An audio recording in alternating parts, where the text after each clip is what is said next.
Mesdames et messieurs, bonjour et bienvenue dans Gatingo.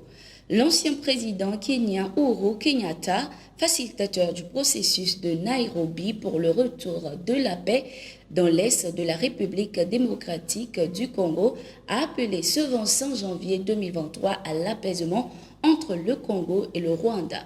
Le 24 janvier 2023, le Rwanda a affirmé avoir tiré sur un avion de chasse congolais qui, selon lui, avait violé son espace aérien. Les tentatives de la RDC de saboter ou d'abandonner les accords régionaux ne peuvent qu'être vues comme un choix visant à perpétuer le conflit et l'insécurité, ont indiqué les autorités rwandaises dans un communiqué. Le gouvernement congolais a démenti toute intrusion et dénoncé une attaque rwandaise qui équivaut à un acte de guerre. Dans un communiqué, Uhuru Kenyatta s'est dit profondément préoccupé par ce qu'il a qualifié de forte détérioration de la situation dans la région Est et surtout entre ces deux pays où des combats ont éclaté entre divers groupes armés, l'armée congolaise et le mouvement du 23 mars. Les relations entre le Rwanda et la RDC, tendues depuis de nombreuses années en raison d'un conflit à long terme dans l'est de la République démocratique du Congo, se sont détériorées ces derniers mois.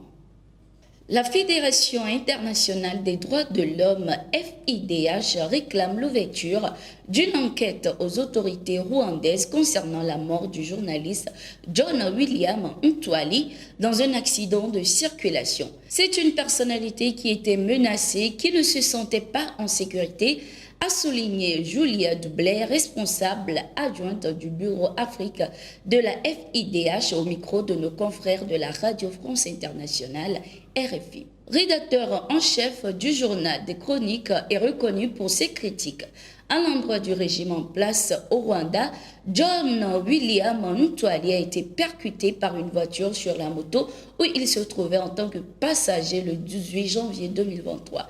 Ntwali était le passager de la moto. Il est mort instantanément. Le conducteur du véhicule a été arrêté et placé en garde à vue, a annoncé la police aux médias locaux.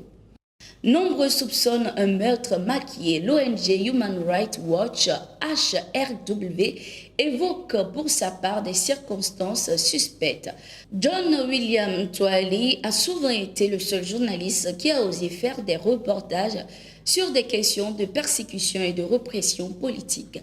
Il rejoint une longue liste de personnes qui ont défié le gouvernement et sont mortes dans des circonstances suspectes. Il existe de nombreuses raisons de remettre en question la théorie d'un accident de voiture et il est essentiel qu'une enquête rapide et efficace, s'appuyant sur une expertise internationale, soit menée pour déterminer s'il a été assassiné ou non, a écrit Lewis Ndje, directeur pour l'Afrique centrale au sein de l'Human Rights Watch. Le président de la transition burkinabé, le capitaine Ibrahim Traoré, a mis fin ce 25 janvier 2023 aux fonctions de chargé de mission à la présidence du Faso du capitaine Sidoré Abdul Kader Ouedraogo. L'officier qui avait lu la déclaration du renversement du 24 janvier 2022 ainsi que de 6 autres conseillers indiquent un compte-rendu du Conseil des ministres. Les raisons de ces décisions ne sont pas encore connues. Proche de l'ex-président de la transition Henri Damiba, le capitaine Sidoré Abdul Kader Ouedraogo ainsi que 2 autres militaires avaient accompagné ce dernier au Togo après sa chute mais ont été mis aux arrêts et extradés vers le Burkina Faso selon nos confrères de l'agence d'information du Burkina Faso. Il leur était reproché de préparer depuis leur pays d'accueil un complot contre le pouvoir de transition dirigé par le capitaine Ibrahim Traoré. Ils sont aussi accusés de vol d'aéronefs et de désertion. Selon les informations, une procédure militaire a été enclenchée à l'encontre de ces 3 pilotes burkinabés depuis novembre 2022. 65 terroristes neutralisés et 42 interpellés, c'est le bilan des théâtres des opérations contre les terroristes depuis le 3 décembre 2022. Les forces armées maliennes indiquent avoir infligé de sérieuses pertes aux groupes armés terroristes qui sévissent dans les régions du centre et du nord du pays. Au total, 62 missions de l'armée de l'air ont été soldées par la neutralisation de 65 terroristes et de l'interpellation de 42 dans les secteurs de Tenenko, Sofara, Boni, Douanta, Bandiagara, Tessi, Ansongo, a indiqué l'état-major général des armées dans un communiqué. Les forces armées maliennes sont toujours engagées dans la lutte contre le terrorisme et la reconquête du territoire malien. La police nationale ivoirienne a mis fin aux affrontements entre groupes de jeunes à Yopougon, Béago, en Côte d'Ivoire, ce 25 janvier 2023.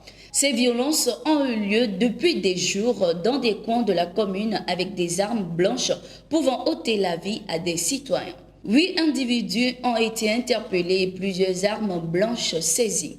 Le calme est revenu après le passage des forces de l'ordre pour la sécurité de la population. Les personnes interpellées seront entendues par le commissaire avant de les envoyer à la Cour de justice dans les heures à venir.